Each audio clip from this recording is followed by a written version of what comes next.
Raiders sign Carr to the richest NFL contract. James Harden and Steph Curry get paid as well. Kevin Durant takes less money to continue his championship aspirations. And less than 3 weeks to the first NFL preseason game. McGregor and Mayweather finally making it happen. And Jamal, will you boycott the NFL season this year? To be seen. These stories and much, much more on the I Talk Back Sports Show. Today is July the 12th. And of course, I'm joined by the brisket master, taste master extraordinaire, Jamal Bunner. Brisket. My name is Kay, and thank you for listening, tuning in, however you're watching on Spreaker, YouTube, Facebook, however you're reaching us. It's a wonderful thing. Exactly. Jamal, do you have any shout-outs? I want to give a nice, warm, or cool shout-out to Canada, where they don't know what triple digits mean. So, right now, it is a comfortable 74 degrees. What's the temperature there? We have not officially reached 100. The temperature heat index has, but we haven't reached 100 yet. So I imagine it's probably 96, 97 here. But it's very enjoyable for us. We're definitely not used to that type of weather. Is there any more shout-outs, Jamal? Or more ridicule? What do you have for me? Oh, I have plenty of ridicule, but I think I'm good on the shout outs for today. What about you, Kay? Do you have any shout outs for today? Well, it's been a while since we've been on, so happy Juneteenth, happy July 4th, happy birthday, Charlie Murphy. Will you rest in peace? Like, it's been a minute. So, and shout out to Yvonne who's listening, and as well as Jack Roberts. Thank you so much for taking y'all time to talk about sports and listen to some sports. If you have any questions, feel free to direct them directly to Jamal. Whoa, wait, me? All right, Jamal, what do you have for me? So, Kay, as you kind of alluded to at the opening, there's a question of whether or not I would boycott the NFL this season. And just to quickly touch on that, the Colin Kaepernick situation notwithstanding, the way the NFL treats its players is really just kind of demeaning and degrading to me. That you have people who are a part of an organization that from the time of the 60s and 70s, when you first started to hear about the word concussion, up through the 80s and now to present day, it doesn't seem to really have done much to try to protect their investment, to protect their players, their employees that are on the field from succumbing to such injuries that are lifelong injuries, that are ones that will continue to haunt them well after their playing days. That it is almost seen as though we hear it, but it doesn't really exist sort of thing. And that really and truly bothers me. I don't like to hear that these people, these gladiators who go out every Sunday and put on a great show for us, put their bodies at risk, are in turn not really and truly being taken care of by the organization that they are members of. So for me, I just don't want to see any more people talking about they have to retire due to multiple concussions, and the NFL doesn't seem to be doing anything different about it. So I don't really want to give them my money. I don't want to give them my advertising clicks or whatever. It's just, and I don't know, okay, it may not make a difference, but I mean, just for me, if we weren't doing this show, I'd really probably not be watching the NFL this fall. So Jamal, our relationship is built on football. It started all from football. This is true. Are you mad at the NFL? Are you mad at the owners? Are you mad at the Players Association? Let's direct your anger. Who are you upset with? My anger is actually associated or directed at all three of the aforementioned parties. And I'm also mad at the NFL players, the current players, who are not doing more to say, hey, this isn't working. And that instead, I understand it's a nose to the grindstone sort of thing, but dude, concussions are lifetime sort of things. They don't just go away once you stop playing. So I'm mad at the NFL Players Association for not bringing this more to the forefront. I'm mad at the owners for not taking care of their quote-unquote investment. Take care of your people. You take care of the employees around you. Take care of your players. And I'm mad at the NFL in general for just not being the ones to do something, to be on the forefront of safety. I don't want you to take away the big hits. I don't want you to change the way the players play, but I want the equipment that they wear to be safer. And I don't think that's too much to ask for. And I think Colin Kaepernick should be playing for a team. Just saying. Okay, I definitely agree with you. He should be playing for a team. I think that the players also should stand behind not so much his cause, but just the fact that if you have a cause and you want to bring attention to it, you may not have a job. That is very valid. I don't think that as a whole the NFL protects their players enough. You know what I'm saying? If you play the game and you go through everything that's required to play this game, and at the end of the day, you don't have the adequate support and treatments, you know what I'm saying, for whatever your ailments are, that is a problem, It's the same thing with the soldiers that go to war, you know what I'm saying? Like, but I ain't gonna get political, but I'm just saying. We will save that for Friday's show. Save that for Friday, but yes, I definitely agree with you. I'm not to the point of boycotting. I think that Colin wanted to take a stand, and I think he's well aware of the consequences by him doing so. So I'm not gonna boycott. I think that if the players really wanted to make a difference, such as Colin and others, then they should maybe miss a game or two. That would be a better impact than the minority of us just saying we're not going to buy a jersey, or we're not going to buy a t-shirt, or we're not going to go to a game. You know what I'm saying? I mean, how many years will we actually have to do this in order to make a difference? So I'm not really willing to go that route, and I really love football, and I don't think I would make it. All right, that's fair. That's fair. So, go ahead. Moving right along. So there was actually a All-Star game in Major League Baseball. It was a 2-1 game. None of this crying about how there was no pitching, there's no fielding. 2-1. I'm with you. I for all the complaining that people have about All-Star games, that right there says a lot about the pitching and the the dominance that pitching has, or good pitching has, in baseball in general. I didn't get to actually watch the game, but just from what I'm reading about it, for someone who likes pitching, it was a great game. I think I probably would have turned it off by the third inning because I happen to like seeing, home runs. So, but yeah. Well, I didn't watch because no Texas Rangers in the game. I mean, won ceremoniously, but they agreed that he wouldn't pitch because he's going to pitch sometime this week. I watched the home run derby. I actually recorded it. Yeah. In Spanish. It's the best.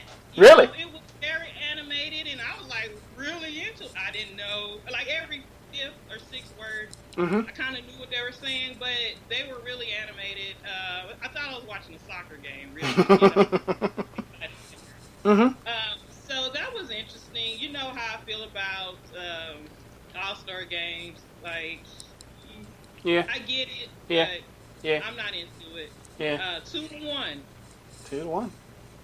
And 2-1, and it does carry a lot of implications. I think the winner decides home field for the World Series or something crazy like that. Nope, not anymore. The only implication is that we look forward to having a better game next season, and that's one less All-Star game that people get to complain about for a year. For a year, yeah. But we'll find something else to complain about. So, quick question, if I may. Which was more entertaining, the home run derby or slam dunk competition? Home run derby. Wow. Yeah. Okay. All right.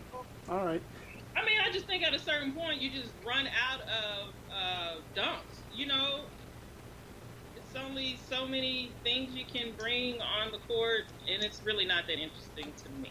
But it's a ball being hit out of the feet. There's no creativity. It just, the ball goes. It's skill. It's a lot of skill involved and a lot of technique. So I'm all for that. We're going to discuss this offline. So, moving right along, there were a couple of things that took place while we were away. One of them was the NBA draft, and your team, the Dallas Mavericks, took according to the Summer League reports, a very exciting rookie out of North Carolina State that my team, for some reason, passed on. You want to talk a little bit about Mr. Smith? Well, I mean, I hadn't seen a game. I'm not going to tell you that I have. Oh, but what you've heard, just talk on what you've heard. What I've heard is we might have came up a little bit. That's what I heard. We done came up a little bit. Mm-hmm. I mean, we need a lot of it, but we'll take a little bit. So I'm just excited to see the younger players, which are really on my team, you know, just get it together and see what they have. I think even, you know, before the draft, we had players that's going to go out there and scrap a little bit, you know, and try to make it competitive, you know. Mm-hmm. So you say your team passed up on Dennis Smith Jr. Who did you expect them to draft? Who he ended up with, Lonzo Ball. But who did you expect your team to draft? Ball? Oh, I mean, at the end of the day, yes, I had high hopes that we would go past Ball. The kid who went to Phoenix, whose name escapes me, was someone that I thought and had hoped. Are you talking about Fox? No, Fox didn't go to Phoenix. I believe Fox went to Sacramento. I wanted Fox as well, but no, there's this kid who went to Phoenix, and I'd have to look him up, but he seems like he would have been perfect just in terms of a sort of yes, thank you, like almost a Draymond Green-ish sort of player. Maybe not the shooting skill of Draymond Green yet, but definitely a low post kind of monster, someone who you just let loose and just watch the rebounds come in. I was hoping that that's what we would go for and just, you know, figure out what to do with D'Angelo. But, we'll see what happens. I don't know that we came up, but we certainly have all the headlines. I'll say that much. But yeah, y'all have all the headlines. Yeah, y'all can have that too. Doesn't mean anything in preseason. So, Right. Some of the free agents for the NFL that are still out there. So, you say that Collins should get a contract. What do you think about RG3? Oh, man. I think RG3 would be a good addition to a team if RG3 would get it through his skull that he doesn't have to try to win the game on every play.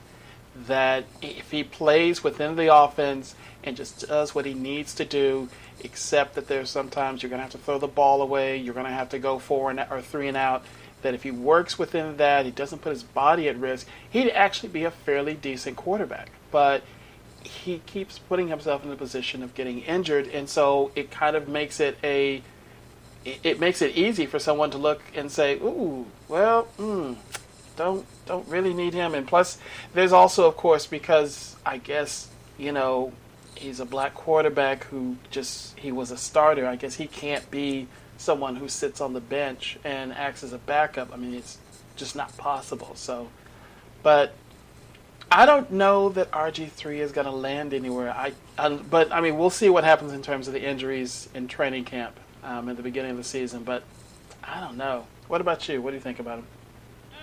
I think that he could probably go somewhere just in case. Why not? I mean, what harm could he do? I think that he just has to have a little bit more patience, kind of what you alluded to, with, trying to make a play. This is not college. You know what I'm saying? You're playing with the big boys now. And so, we'll see. Yeah. D'Angelo Williams says he don't want to play for the already stacked Cowboys who have plenty of running backs. Mm-hmm. We call us running back or us. If Mm-hmm. you want, Mm-hmm. you want to come play for us. What do you think about that, Jamal? I loved it. I was impressed. I laughed, and I have the utmost respect for D'Angelo Williams for sticking with his hate. That he's a 49ers fan, lifelong 49ers fan. He doesn't want to play for the Cowboys, and that he has loyalty to his team, and that he's a fan first. You know what, D'Angelo? I tip my hat to you. You're one of the few players that actually admit that. So I have no qualms with it. So is it that he don't want to play? What? No, let me take this back. Okay, so you say the fans are the reason because we're obnoxious and we always think we're supposed to win. But isn't that our job as fans? Do we supposed to say, oh, we're going to lose? Is that the attitude that we're supposed to have as fans? I mean, we are obnoxious to a certain extent, but it's one of those, things. It's one of those weird opportunities where he can control where he goes to play, and in this case, the fan in him, the obnoxious fan in him. Doesn't the team have to want him first?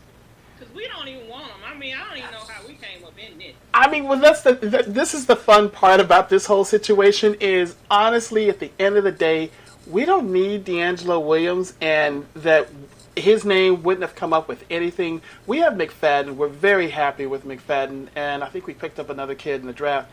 But nevertheless, it was one of those, it's kind of one of those flame bait situations, and I was just like, I hope none of you people say anything to this. Don't pay it any mind. This is like on some wrestling stuff, Just let me see, yeah. You fans here in Dallas are the worst fans I've ever been around. You want real fans? You come to San Francisco, that sort of thing. So I was just like, all right, that's good. So you're for that. I All right. So we're gonna talk about the NFC West and the AFC West because football is coming, Jamal. Is it? Yes. I thought winter was coming. Sunday. Football comes before winter. 9 p.m. Central. So the Cardinals were 7-8-1 last year, second place in the NFC West. Okay. So what do you think is going to be different for the Cardinals this year, Jamal? I have no idea, Kay. They're kind of a mystery. So 2015, 13-3. They're a game away from the Super Bowl. And then last year, everyone said, okay, the team to beat is going to be the Cardinals. And people were just writing off the Seahawks and so forth. And I'm guessing it's injuries. Just the talent wasn't there for some reason. There's a huge fall off at some just various positions. But they fell flat, and there was just complete subpar play on both sides of the ball and special teams. So what I look forward to is while there were some changes on the defensive side of the ball, and they added a serviceable backup finally to Carson Palmer and Blaine Gilbert, I don't know that... I'm going to be optimistic and say that this pushes them back to being in contention for the NFC West, being healthy, and it's a mystery, Kay. It really is. Okay, I'm gonna go the same route as you. I don't see that any improvements were made. I don't think they'll just win 7 games this year. I think they'll probably win more than that. But that's all that I have for that prediction. Um, the Seahawks, Jamal, 10-5-1. Not this year. You Not think this they're year. going to be better than last year? I think the Seahawks, when they got in the playoffs and realized that, oh, we have some tight end named Jimmy Graham on our roster and he can catch the ball. If they continue to throw the ball to Jimmy Graham like they did during the playoff game, then they are going to be monsters this coming season, in my opinion. They won't really have any competition out in the West, first and foremost, unless the Cardinals come back up.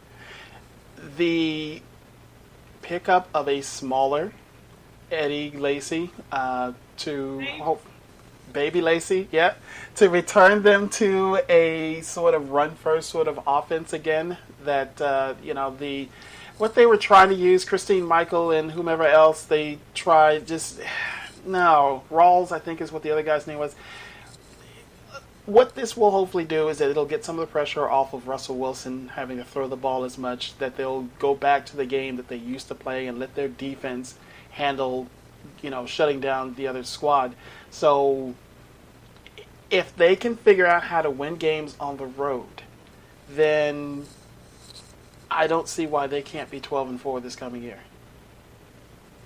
Okay, well, I don't think that Eddie Lacy is the beast mode. You know what I'm saying? But maybe he can be effective. I think they do need a running game. I mean, Jimmy Graham is great. Uh-huh. Who else really do they have as far as wide receivers? And our tight end. So I think they're going to rely heavily on their running back. So the defense, I love their defense. I think that they were continue to be as good as they have been. And you're certainly right. The 49ers, the whoever else, yeah, no. Okay? Yeah. So Yeah. the Rams, no. Okay, Yeah. so it might be a little boost for them because of who they play in their conference. So I want to, since you mentioned them, I want to take a quick shot at them. So why don't you go play for the 49ers, D'Angelo? What, I mean, they could use a running back. They have got a new offensive coordinator in Kyle Shanahan, who kind of loves to run/throw the ball and to turn off his offense after halftime during big games. He's got Brian Hoyer as his starter. So, I mean, they're not about that winning life, but I mean, maybe you can go there and try to convince them that maybe they could go back and pick up this guy that's sitting out there, their former starting quarterback, who's just chilling at the house. I mean, he might take a hometown discount. I'm just saying, but they're really not about that winning life. Not yet. So, whatever. What you think? I think they are still in the rebuilding process. They're trying this and they're trying that. And I don't know that they're any better than they were last season.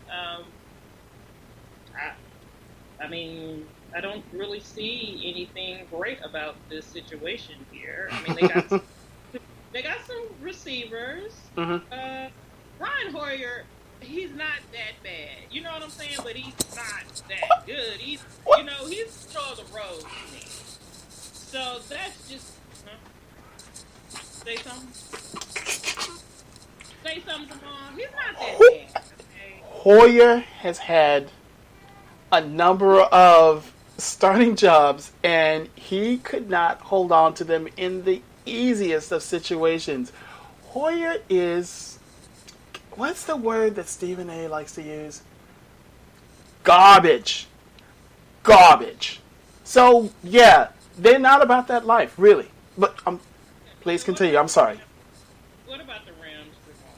What about the Rams? They got a new head coach, Sean McVay. They got a running back, Lance Dunbar. Traitor. What you think? Traitor. What I think is no, in last place. I am forever hateful of the Rams. From being an old school cowboy, watching the Los Angeles Rams play us and watching Roger Staubach's last game against the Rams, I forever hated the Rams. So that they're back in Los Angeles puts my hate right back where it's supposed to be. I have the basketball team that I love on one side of town and the team that I hate on the other side of town playing football. It's as it should be. So I don't see that they did anything that is going to get them out of the basement. I think that the 49ers are actually going to do better than they this season, and that we'll see what happens with Coach McVay, but I have more. I feel that Kyle Shanahan in San Francisco is going to put together a better team and have a better record than the Rams this year. What do you think? I think that the Rams and 49ers are definitely fighting for last place. I believe in Shanahan. You know what I'm saying? From what he's done as a coordinator with other teams. But it's gonna take some time. It's not an instant thing. No. He definitely needs to have the talent to work his magic. So Mm-hmm. we'll see. The Rams,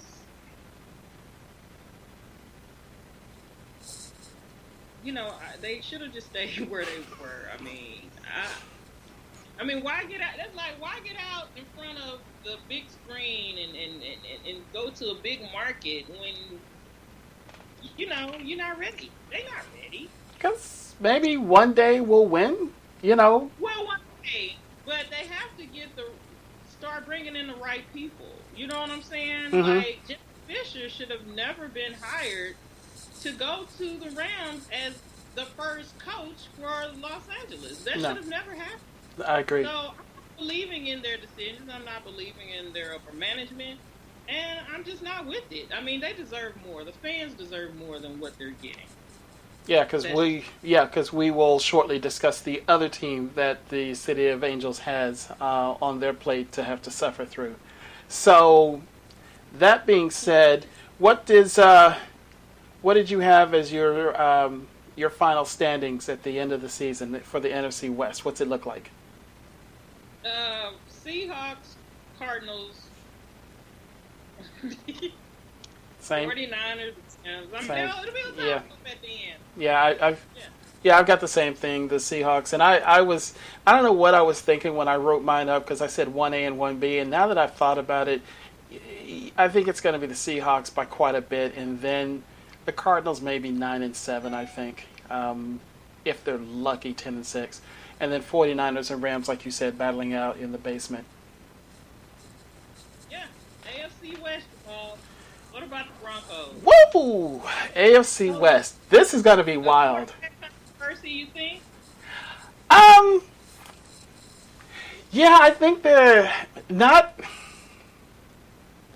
I need to see training camp first, but at least like the first couple of weeks of training camp. And honestly, it's the Broncos. I'm really honestly not going to be paying that much attention to them. That's not the team I'm going to be watching in the AFC West. But No. the battle between Simeon and the future quarterback Paxton Lynch is going to be quite interesting. The other thing is it's going to be a new era. I mean, you're talking about the introduction and bringing in of a defensive-minded coach in Vance Joseph and the departure of Gary Kubiak, unfortunately due to health conditions. And, oh, by the way, Wade Phillips, the one who, the architect of that, really good defense, is out as well. So you got to start from scratch as a rookie coach. This is going to be really interesting to see what happens in Denver. What's your take? I think that one defensive-minded coach left and another's coming in. I expect them to definitely play defense. I'm more concerned about the offensive side of the ball. Who are they throwing the ball to? Who's running the ball? How effective they're going to be doing it. I think the defense is all together. I just worry about their offense. Oh, wait, I'm looking at this. We lost Ronald Leary to them? Oh, now I really hate No, no, no. Denver. It's, yeah, I that's know. I'm now. Yeah. Okay. Forget that. I don't like Denver anymore. Forget them. okay. Well, let's just move on to the sorry Chargers. Oh. To the homeless Chargers. Oh. Oh. To the will your fan base follow you Chargers. Like, why would you move that far up north Chargers? Let's just talk about them, Jamal. Go ahead. Sorry. Breaking piece of information. Forbes has ranked the Dallas Cowboys as the most valuable sports team Right, ahead of the Yankees. Yeah. Okay. We All right. kind of did I. Oh, we though. Okay. did. Okay. Right. Sorry. So the Chargers, new home and a new head coach. But can they learn to win? So they were racked with injuries last year, and can this squad stay out of the AFC West basement? They thankfully are going to probably try to lean heavily on their running game, with Melvin Gordon now being fully in the spotlight with the departure of do everything Danny Woodhead to another squad. They have brought in a new defensive coordinator to make up for the leads that they kept giving up, and they also have brought in a new head coach to replace Mike McCoy, who was summarily walked out the door. He probably shouldn't have even been coaching the team in the first place, but they were a squad that actually had a little bit of talent, but they just got hit with the injury bug throughout the year, and they could not figure out how to win. It's like they still have Norv Turner coaching them, and they're just like, oh, let's see, how are we going to lose this game? So the Chargers, I think they're going to be. I think they'll win more games than the Rams. I'll tell you that much. So in the Battle of LA, I think the Chargers will win. What do you think? Overall, I think that the AFC West is a pretty exciting conference. Okay, minus the Chargers. Okay? Oh, yes. Like, someone has to be last. Why not just let it be them every year? I'm not interested in anything that they're doing. I'm not going to be on the lookout for them. I'm not going to be like, yeah, maybe this year. No. No. I mean, maybe their defense will be better with Gus Bradley. Mm-hmm. So maybe they're on to something, but otherwise, pretty uninteresting team, Jamal. Mm-hmm. I would agree with you on that. And so going from an uninteresting team to a very interesting team that is back from the dead, from the depths of Oakland, the Raiders have returned. And the NFL is looking like the NFL of old. The Steelers are decent, the Cowboys are decent, the Packers are decent, and the Raiders are good again. So, are they the new owners of the West? With a healthy Carr, the Raiders ran through the regular season, and they looked like they were on track to be fighting for home field advantage throughout the playoffs. And then Carr went down in Week 16, and thus so did the Raiders' hopes, to the point that they limped into Houston with, I think it was a third-string quarterback, and, the inevitable happened. It was a merciful ending. So, one huge question heading into this year is they signed Marshawn Lynch, homeboy, hometown hero, who was sat out for a year essentially, and Seattle was like, yeah, you can have him. Will we see the return of beast mode, and will this make up for the loss of Latavius Murray that they lost in free agency? There will be flashes, but it's not. I don't feel it'll be the Marshawn Lynch of old. I want it to be because I feel they need that. They need to have a little bit more going into Las Vegas whenever they get there. So we'll see. What you think, Jamal? I am not thinking about that Las Vegas thing at this particular moment. Right now, they're still the Oakland Raiders in my mind, so I'm going to focus on that part, not the foolishness of them moving to the middle of the desert and playing. Okay, let me not say it that way, but yeah. But very quickly, what I did want to say is they had a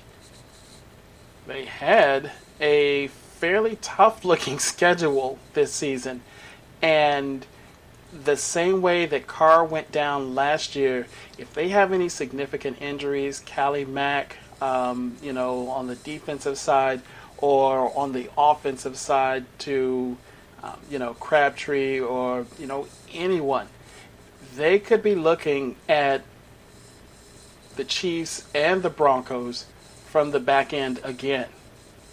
So they have to stay healthy. That's the one thing. I don't know that the Raiders have the depth to actually be a team that can deal with any sort of injuries. Now, speaking of injuries, the Chiefs, a squad that,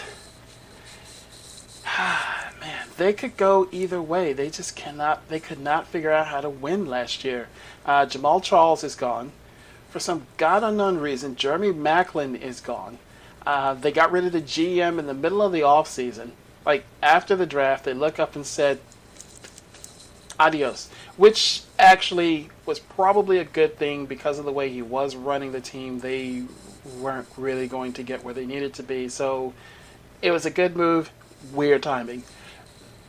Can the Chiefs pull it together to contend with Oakland and pull away from Denver? The questions that I have is, can Spencer Ware fill the huge shoes